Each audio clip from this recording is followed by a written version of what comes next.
DM साहब भेष बदल करके मुंबई के बहुत बड़े होटल में पहुंचते हैं और वहां जाकर के मैनेजर से कहते हैं कि मैनेजर, आज नाइट बिताने के लिए हमें एक कमरा चाहिए। मैनेजर कहता है ठीक है साहब, आपको कमरा मिल जाएगा, लेकिन इसका 5,000 रुपये चार्ज है।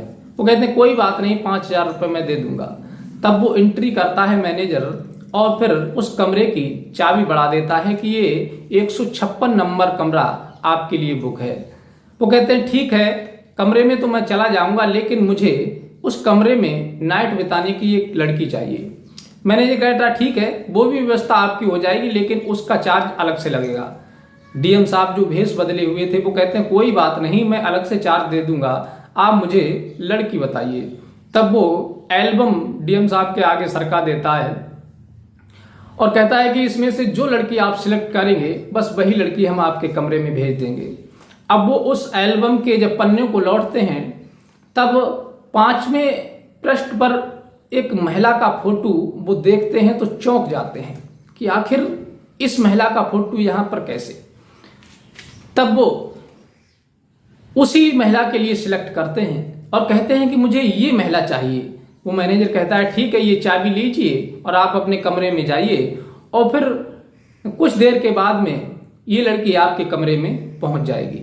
डीएम साहब चुपचाप उस कमरे में पहुंच जाते हैं और बेड पर जाकर के बैठ जाते हैं, दरवाजे की तरफ पीट करके, और बैठे हुए थे। कुछ देर के बाद में 20 मिनट के बाद में वही लड़की जो उन्होंने सिलेक्ट की थी वो उस होटल के कमरे में प्रवेश करती है और कहती है कि हेलो सर, कैसे हैं।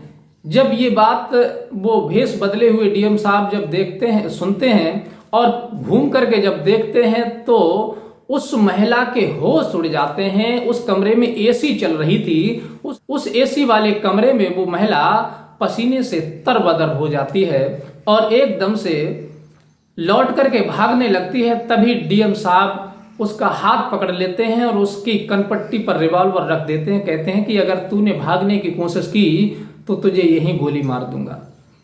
आखिर वो कौन महिला थी जो डीएम साहब उसका हाथ पकड़ रहे हैं और उसे गोली मारने की धमकी दे रहे हैं, ये पूरी सच्चाई इस वीडियो के माध्यम से जानने का प्रयास करेंगे। नमस्कार, प्रणाम, मैं हूं रितेश कुमार।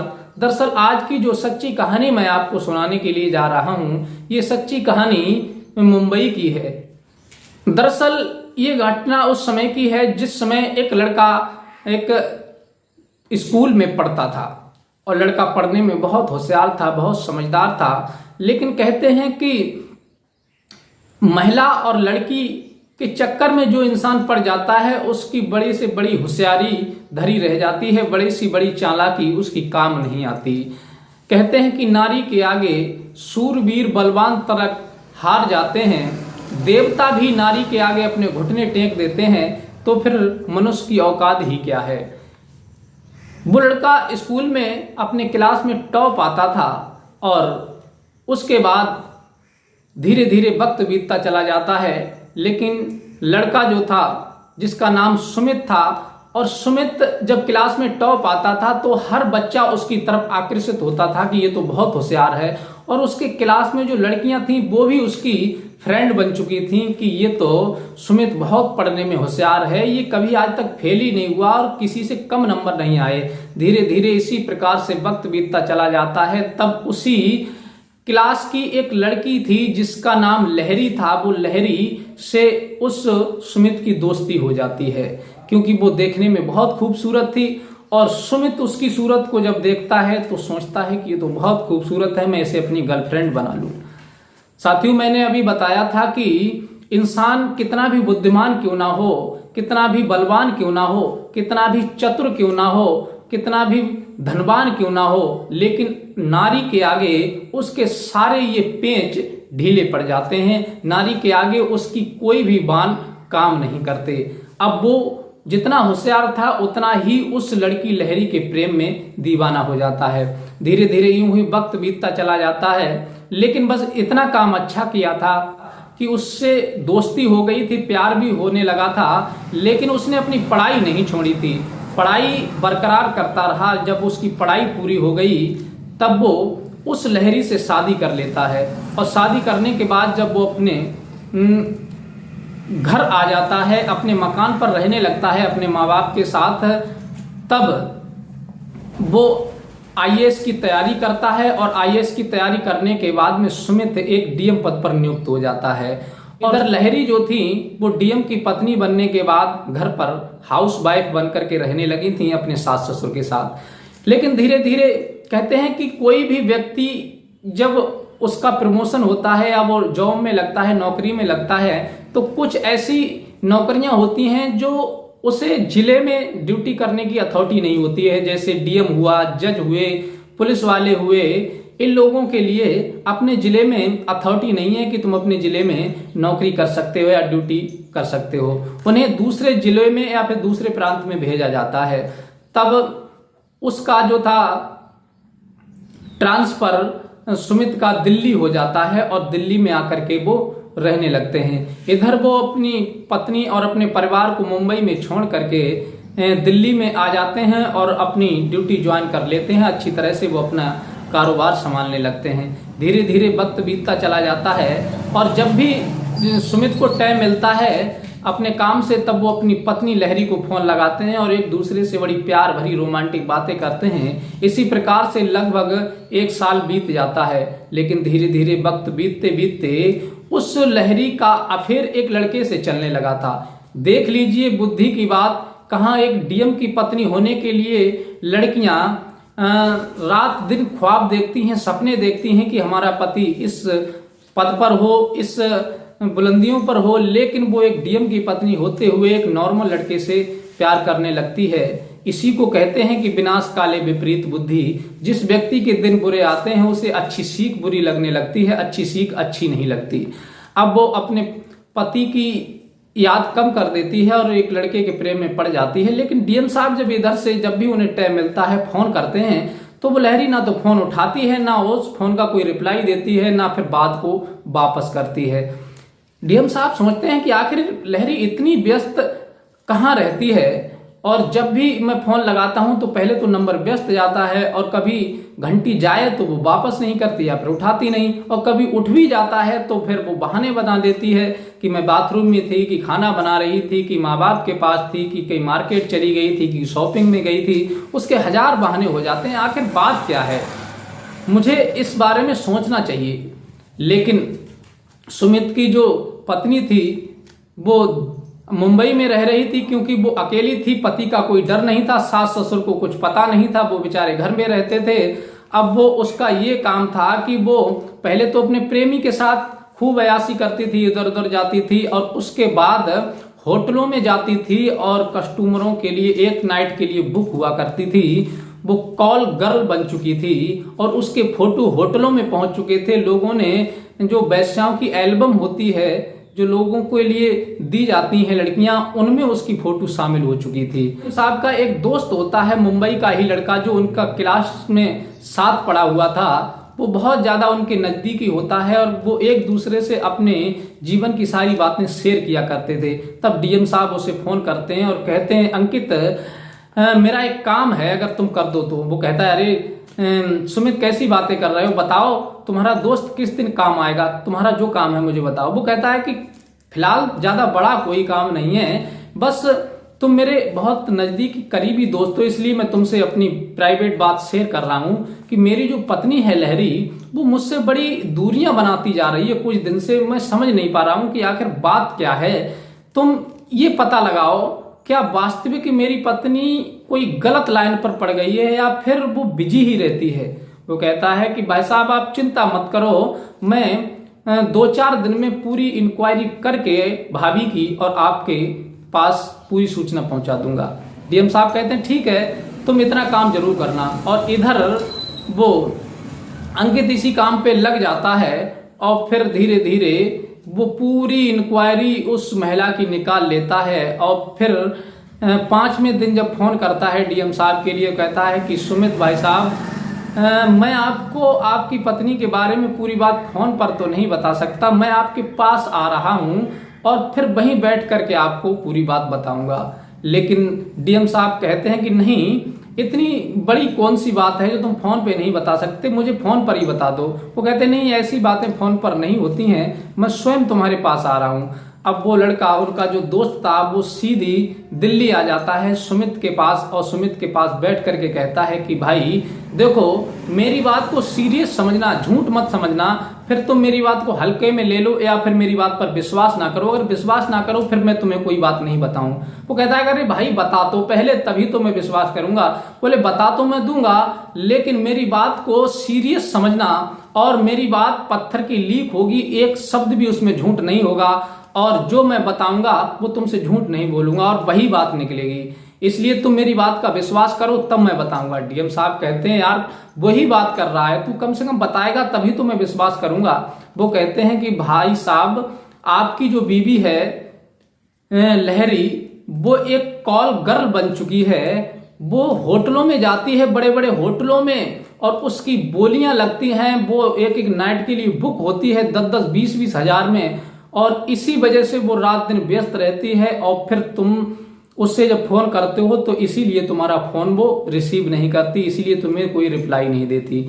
ये बात सुनकर के डीएम साहब के होश उड़ जाते हैं, जैसे कानों से धुआं निकल जाता हो। ऐसे डीएम साहब एकदम झटका लगता है, सदमे में से चले जाते हैं कि आखिर तू कह क्या रहा है। वो कह रहे थे कि साहब मैंने पहले कह दिया था कि भाई तुम्हें मेरी बात पत्थर की लकीर समझनी होगी, ये बात झूठ नहीं है। वो कहते हैं ठीक है, मैं तुम्हारी बात मान लेता हूं, लेकिन मैं तुम्हारे साथ चलूंगा और फिर इंक्वायरी करूंगा। वो उनका दोस्त कहता है बिल्कुल, ये तो मैं सोच रहा था कि तुम मेरे साथ चलो और फिर उनकी करतूतों को देखो।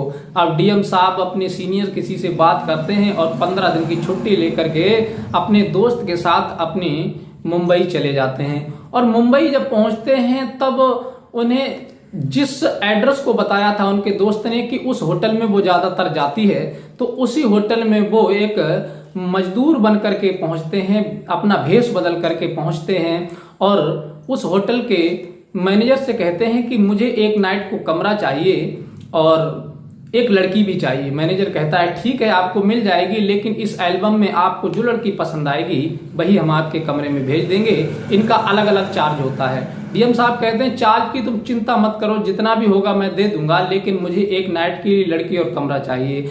उनका जो दोस्त था वो गाड़ी में बैठा रहा, वही गाड़ी लेकर के गया था। डीएम साहब उधर भेष बदल करके होटल में पहुंच जाते हैं। कमरे में उस लड़की के आने का इंतजार ही कर रहे थे और कुछ देर के बाद में उन्हीं की जो पत्नी थी लहरी, वो छोटे कपड़े पहन करके, शॉर्ट कपड़े पहन करके और कमरे का दरवाजा खोलती है और एकदम से कहती है हेलो सर, कैसे हैं, स्वागत है आपका। जब इतनी बात जब वो बोलती है तो डीएम साहब घूम करके देखते हैं, कपड़े पहने थी कि कोई भी पुरुष उसे देख ले तो उसकी तरफ आकर्षित हो जाएगा और उसकी तरफ खिंचा चला जाएगा। अब जैसे ही वो अपने पति डीएम की सूरत देखती है तो उस एसी वाले कमरे में वो पसीने से तरबतर हो जाती है, उसका शरीर थर-थर कांपने लगता है और वो एकदम से वहां से भागने की कोशिश करती है, लेकिन डीएम साहब अपनी पिस्तौल निकाल लेते हैं और कहते हैं कि एक कदम तूने आगे बढ़ाया तो मैं तुझे गोली मार दूंगा। अब वो वहीं रुक जाती है और कांपने लगती है। डीएम साहब वो अपनी पत्नी लहरी का हाथ पकड़ करके उस कमरे से घसीटते हुए लाते हैं और फिर उसको घसीटता हुआ देख करके उस होटल का मैनेजर दौड़ करके आता है और वहां के जो कर्मचारी थे वो चारों तरफ से डीएम साहब को घेर लेते हैं और फिर बदतमीजी करने का प्रयास करते हैं। तब डीएम साहब कहते हैं कि दूर हट जाओ नहीं तो गोली मार दूंगा, और फिर वो अपना आई कार्ड निकाल करके दिखाते हैं कि मैं एक डीएम हूं, कोई साधारण व्यक्ति नहीं हूं। ये बात जब सुनते हैं तो सबके छक्के छूट जाते हैं, होश उड़ जाते हैं और सब मैनेजर और कर्मचारी सब पीछे हट जाते हैं, कोई आगे नहीं बढ़ता। और फिर वो अपनी पत्नी को घसीटता हुआ लेकर के उसी गाड़ी में बिठा लेते हैं जिस गाड़ी में उनका दोस्त बैठा हुआ था जिससे वो आए थे। अब वो उस गाड़ी में बिठा करके अपने दोस्त से कहते हैं कि चलो अब चलते हैं। तब वो पूछते हैं डीएम साहब की लहरी एक बात बताओ कि आखिर मैंने तुम्हारी जीविका में कौन सी कमी छोड़ी थी? मैंने लाखों रुपए तुम्हारे खाते में ट्रांसफर कर दिए थे और हर सुख सुविधा दी थी, तुम्हें रहने के लिए मकान दिया था, घूमने के लिए गाड़ी दी थी, लाखों रुपए खर्च के लिए दिए थे, कभी किसी बात की कोई रोक टोक नहीं थी। फिर मैंने तुम्हारी ऐसी कौन सी ख्वाहिश पूरी नहीं की थी जिसकी वजह से तुम्हें एक वैश्या बनना पड़ा और तुमने मेरे नाम को बदनाम करके रख दिया। ये बात सुन करके वो कहती तो कुछ नहीं है, रोने लगती है। तब उनका दोस्त कहता है कि डीएम साहब एक बात तो और बतानी थी आपको, लेकिन मैंने उस वक्त इसलिए नहीं बताई थी कि हो सकता है कि आप सारी बातों को सहन ना कर पाओ। इसलिए मैं एक बात और आपको बता रहा हूं कि इसका अफेयर एक लड़के से और चल रहा है। जो इसका प्रेमी है वो रोज इसके पास आकर के इसके घर पर मिलता है और ये जाती है उसके कमरे पर जाकर के मिलती है। डीएम साहब ये बात सुनकर के और ज्यादा गुस्से में लाल पीले हो जाते हैं और उसे घसीटने लगते हैं, वहीं झकझोरने लगते हैं और कहते हैं कि ऐसा करो, चलो सीधी गाड़ी घर पर लेकर के चलो। अब डीएम साहब उस महिला को लेकर के अपने घर पहुंचते हैं और उससे कहते हैं कि जो तेरा प्रेमी है उसे तू बुला, और तूने अगर कोई चालाकी करने की कोशिश की तो तुझे गोली मार दूंगा या फिर जेल के में डाल दूंगा तुझे, जो सारे जीवन तू बाहर नहीं निकलेगी। अब वो बहुत ज्यादा डर जाती है और उसे फोन करती है अपने प्रेमी के लिए और कहती है कि तुम कहाँ हो। वो कहता है कि मैं अभी इधर दूर घूमने के लिए आया हूँ। तब वो कहती है कि नहीं, इसी वक्त तुम मेरे पास आ जाओ, मुझे तुमसे मिलना है, बहुत जरूरी काम है और मुझसे रहा नहीं जा रहा है। वो कहता है ठीक है, अगर तुम इतनी व्याकुल हो तो मैं अभी आ रहा हूँ थोड़ी देर में। आधे घंटे का वो टाइम दे देता है। इधर तो डीएम साहब उसे लेकर के अपने दोस्त को लेकर के कमरे में बैठे हुए थे और इधर डीएम साहब एक वकील को फोन कर देते हैं और कहते हैं कि कोर्ट मैरिज के कागज तुम तैयार रखो, हम एक लड़के को लेकर के आ रहे हैं, उनके कोर्ट मैरिज होना है। अब डीएम साहब की बात सुनकर के वकील साहब तत्काल कागजों को तैयार कर देते हैं और डीएम साहब उसी लहरी के माता पिता को भी बुला लेते हैं। इधर तो उसके माता पिता आते हैं और वो लड़का जैसे ही डायरेक्ट उसी लहरी के कमरे में घुसता है तो डीएम साहब को जब सामने बैठा हुआ देखता है तो घबरा जाता है, लौट के भागने की कोशिश करता है, लेकिन गेट पर उनका जो दोस्त था वो खड़ा था। अब ना तो वो भाग सकता है केवल रुकने के अलावा ना कुछ कर सकता है। इधर तो डीएम साहब उसे पकड़ करके वहीं लहरी के पास में बिठा लेते हैं और कहते हैं कि तुम दोनों की एक दूसरे से राजी है तो तुम ऐसे छुप छुप करके क्यों मिल रहे हो, एक दूसरे से शादी कर लो।